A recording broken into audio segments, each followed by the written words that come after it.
And guess what? Next year, he doesn't want those bricks anymore. You had your chance, friend. What is this? Build a freaking part! No, stupidity! Fix it! Some might call me a horrible person, a hater, or even gluten intolerant.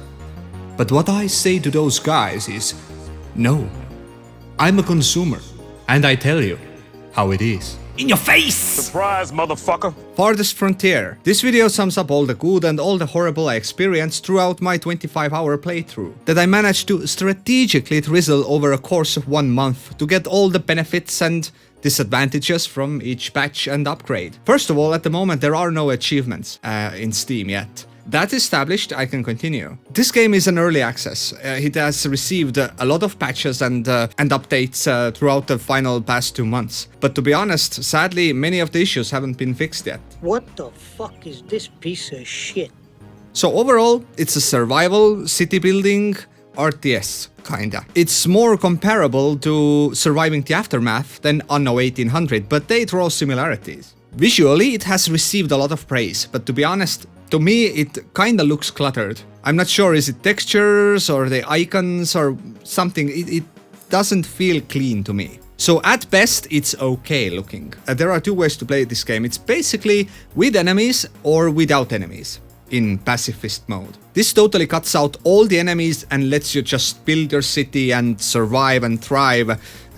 Basically a production simulator / SimCity. But if you choose to play with enemies, then you're constantly being attacked by raiders or bears. You know, bears attacking your home, lol. And when your villagers run away from bears, they will die of hunger. So, like in every RTS, you have a lot of enemies to worry about, whether it's quantity or types of enemies.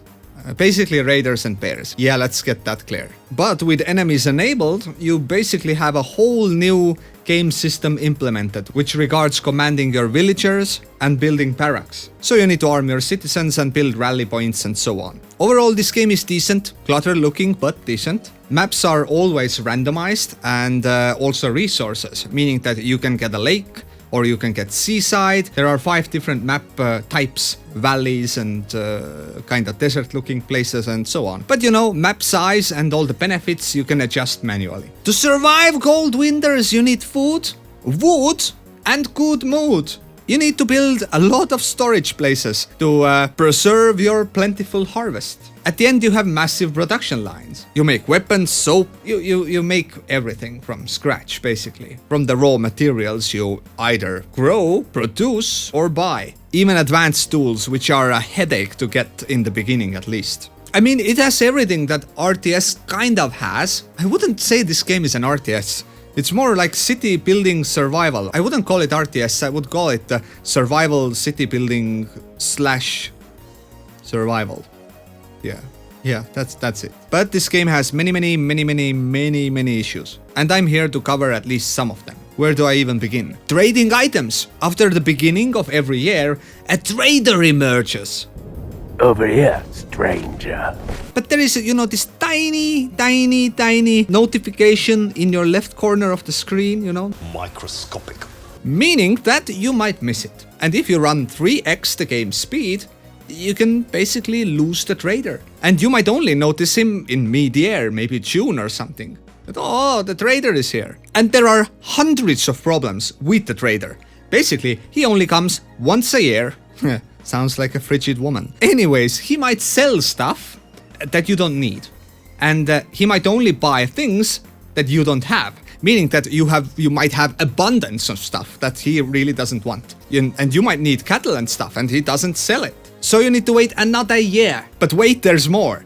If you really see, oh my god, he's selling something I want. He sells the cows I so desperately need this year. You might notice that, oh shit, I haven't transferred money to the trading post. You need to do it in advance. And the transfer doesn't work in seconds. It means that, oh, transfer money 1,000 coins. And then the guy runs into the bank, bringing the coins one by one. And the trader will leave. And it's the same with selling stuff. You might want to sell your bricks and you want to sell 100 of them. There is a problem. because you need to transfer your bricks there in the trading post in advance, meaning that it might take you a month or two. By the time your trading post gets those bricks, the trader will leave. And guess what? Next year, he doesn't want those bricks anymore. You had your chance, friend. And if that's not a problem enough, you need to manually trigger the trade. When your items arrive to the trading post, you need to manually sell them again. Why can't I stack orders? Stupidity! Fix it! Placing buildings and roads. It's a nightmare on its own. This is insane how much frustration I had to connect simple roads together. Every time you want to connect those two pieces, there's no way to, build a road here in the middle. You have to do it like this. What is this? You should build it! Build that freaking part! No. And if you want to place your buildings, you see, oh, that's a decent flat ground. No. Slope too steep. What are you saying? There's no slope. But wait, there's a tool. It's called flattening tool. What it does, it spends your man hours to flatten the ground. Does it work? No, it doesn't. You spend like 120 man hours to flatten the ground and you can't still place the building because there's a one red square in there. What were these guys doing? Why the hell can't there be an auto-flatten tool so you can place a building, build a foundation, meaning that they automatically flatten the ground?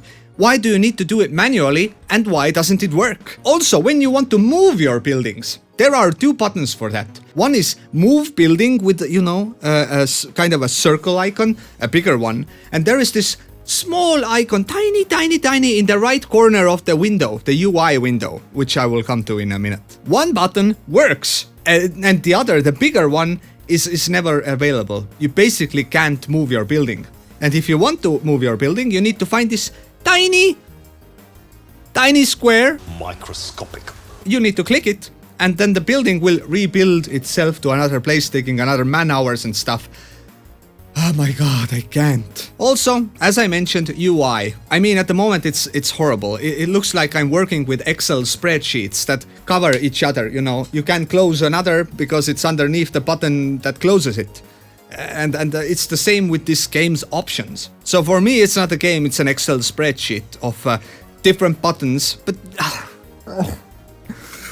at the moment, overall, I like the game, It is a bit boring if you have played through the mead game. It kind of stays stagnant because all you need to do is scale your production higher. If you want to produce another good, you need to have new production building and new resources coming in, and it's just scaling and scaling and scaling. After mead game, you really need this element of war. Otherwise, it's not a good game. So pacifist mode only goes so far. And may I add again that this game doesn't have achievements in Steam at the moment, so playing it now kind of feels like a waste of time, or it's just a beta testing for me, at least it felt so. I want to receive something when I play, besides entertainment. I want a check mark in the history of my playing time that, yeah, this guy was there when that happened. But if there's no achievements, there's nothing to show for it. And only the memory lives on here. Doesn't cost that much. So the game costs $30 at the moment. $29.99, and it's not worth the money yet. It's truly not worth the money, especially considering that Anno 1800 at the moment, if someone even uses Ubisoft Store, you can get Anno 1800 for $20, $19.99, and there is 4 times more content in Anno 1800 with cheaper the price, better the graphics, better the UI, and a campaign, which Farthest Frontier severely lacks. Well, there isn't a campaign options at all in Farthest Frontier. So it's just build new settlement, load old settlement. Would you like to rebuild your old settlement? Would you like to start a new settlement? But in the meanwhile, you kinda need to test the game out. But what I wouldn't do is I wouldn't recommend you to download it for free and decide if you want to buy it when the game is actually good. I can't do that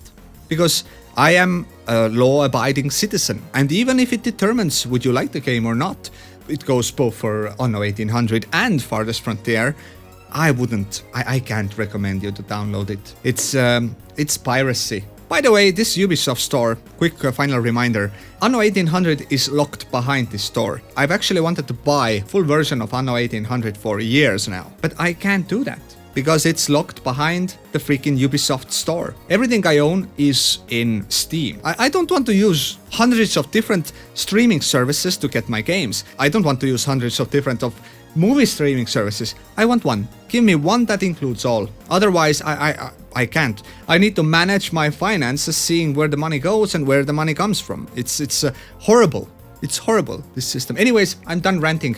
Farthest Frontier, I'm not going to rate it because the game isn't ready yet. It's not worth the money at the moment, although it is good enough, but not worth $30. Bring a campaign in and then we'll talk. Anyways, I'm SillyLlamaz and thanks for watching. Till next time.